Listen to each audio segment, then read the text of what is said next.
మన పిల్లలకి ఏదన్నా ప్రాబ్లం వచ్చినప్పుడు ఆడుకునేటప్పుడు కానీ వేరే ఫ్రెండ్స్తో కానీ ఏదైనా ప్రాబ్లం వచ్చినప్పుడు పరిగెత్తుకుంటూ వచ్చి మన దగ్గరికి వచ్చి మనకి ఆ ప్రాబ్లంని చెబుతూ ఉంటారు. ప్రాబ్లం చెప్పగానే మనం సొల్యూషన్ చెప్పటము, అడ్వైజ్ ఇవ్వటము, లెక్చర్ ఇవ్వటము, కరెక్షన్ చేయటము మనం చేస్తూ ఉంటాం కదా.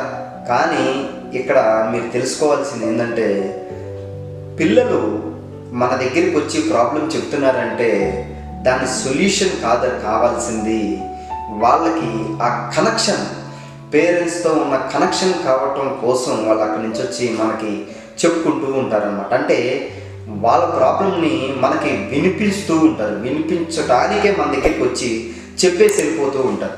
కానీ పేరెంట్స్గా మనం ఏం చేస్తామంటే వాళ్ళకి అడ్వైజ్ చేయటము, లెక్చర్ ఇవ్వటము, కరెక్షన్ చేయటము, ఏదో ఒకటి చేసి పంపుతూ ఉంటాం అన్నమాట.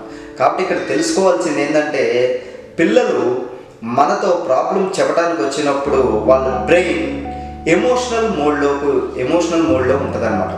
వాళ్ళకి ఆ టైంలో అడ్వైజ్ చేసినప్పుడు వాళ్ళు షట్ డౌన్ అయిపోతారనమాట.